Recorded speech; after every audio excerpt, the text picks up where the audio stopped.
السلام عليكم ورحمة الله وبركاته. الحمد لله رب العالمين، والصلاة والسلام على المبعوث رحمة للعالمين. أما بعد، أيها الأحبة الفضلاء، مرحبا بكم من جديد. Karibuni tena kwa mara nyingine. Tunakutana katika tarehe 27 ndani ya mwezi mtukufu wa Ramadhani. La ilaha illa Allah Muhammadur Rasulullah. Namuomba Mwenyezi Mungu Subhanahu wa Ta'ala atutakabalie ibada zetu na atughufurie kasoro zetu na atujalie miongoni mwa wale ambao kwamba watakao kuipata Ramadhani miaka na miaka ya rabbal alamin, ili hali wakiwa wazima na salama na amani, ili hali wakiwa ni wenye kufaidika na Ramadhani, na Ramadhani ikawa ni yenye kuwakurubisha wao zaidi na zaidi kwa Mola wao mlezi jalla jalaluhu. Allahumma amin.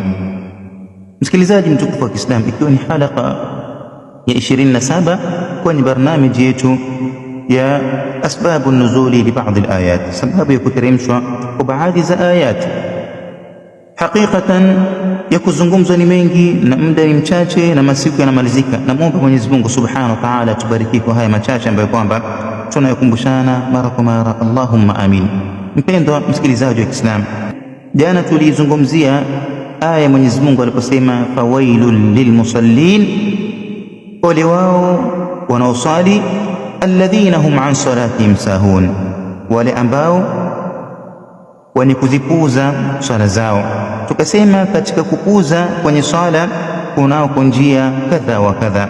Jana tukaizungumzia njia moja, tukasema kwamba katika mambo ambayo kwamba yenye kuhesabika kwamba mtu ameipuzia swala yake ni kule kuto kuzikamilisha nguzo za swala, kuto kuyakamilisha masharti ya swala. Anaposwali akaswali bila ya udhu, ama akatawadhi bila kukamilisha udhu, ama akaswali bila kupatikana utulivu katika swala yake, haya yote yanaleta picha ya wazi kabisa kwa yule bwana ameipuzia swala yake.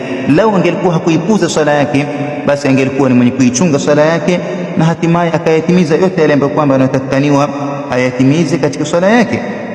Leo tutakwenda kuliangalia jambo la pili ambalo kwamba vile vile linahesabika kuwa ni katika ishara yenye kuonyesha kuwa mtu ameipuza swala yake na hakuithamini swala yake, bali hakuitambua swala yake, hakuitambulia swala uzito wake na utukufu wake kama namna ilivyotukuzwa na Allah Subhanahu wa Ta'ala. Nadhani hatuhtalifiani mimi na wewe katika hili la kuwa ibada ya swala ilipofaradhishwa, alichukuliwa Mtume sallallahu alaihi wasallam akapelekwa Mwenyezi Mungu Subhanahu wa Ta'ala, akaenda akafaradhishiwa kutokea zilikuwa ni 50 mpaka zikapunguzwa zikabaki hizi 5. Kwa yule mwenye kuswali swala 5 kisawasawa zake atakuwa mswali 5, lakini analipwa malipo ya swala 50. La ilaha illa Allah. Hii ni fadhila ya Mwenyezi Mungu Subhanahu wa Ta'ala amewatunuku nayo ummati Muhammad sallallahu alaihi wasallam. Lakini kwa bahati mbaya utawapata baadhi ya Waislamu wanaipuza ibada ya swala, hawaitilii maanani. Mwenyezi Mungu Subhanahu wa Ta'ala tuongoze ya Rabbi na awaongoze na wao. Ahbabi alkiram, jambo la pili ambalo kwamba lenye kuleta picha ya wazi kabisa ya kuwa mja ameipuza swala yake ni kule kuichelewesha swala kwenye muda wake. La ilaha illa Allah. Taakhiruha an waqtiha, kule kuichelewesha swala na kuitoa swala nje ya wakati wake. Ukaiswali salatu dhuhri wakati wa alasiri, ama alasiri imeadhiniwa usiswali wewe mpaka imeingia magharibi ndio unaswali, unailipa salatu al-asr wakati wa magharibi. Ama salatu al-maghrib wewe unaangalia kazi zako mpaka inaidhina isha ndio unaswali maghrib. Ama salatu al-isha wewe imeadhiniwa, unacheza, unafanya kazi zako, biashara zako mpaka fajiri imeingia ndio unataka kulipa isha mwanzo. Na salatu al-fajr hivyo hivyo, umesikia adhana imeadhiniwa lakini unalala mpaka salatu al-fajr inatoka muda wake ndio unainuka unaswali. Kufanya hivyo ni makosa makubwa sana, bali kufanya hivyo ni ishara kuonesha kwamba wewe umeipuza swala yako, na kwa kuwa umeipuza basi unaingia katika neno la Mwenyezi Mungu, wailun, ole wao wenye kuswali. Kina nani hao? Alladhina hum an salatihim sahun, wale ambao wenye kupuza katika swala zao.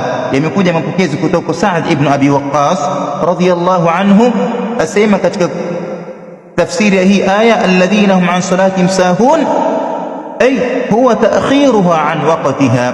Asema Sa'd ibn Abi Waqqas, Makusudio walikusudiwa hapa na hili la alladhina hum an salatihim sahun, ni wale ambao wenye kuzichelewesha swala zao, wakaziswali swala zao nje ya wakati wake. La ilaha illa Allah. Namuomba Mwenyezi Mungu Subhanahu wa Ta'ala atuongoze ya Rabbi, na atupatie tawfiki ya kuweza kuisimamisha ibada ya swala kwa wakati wake.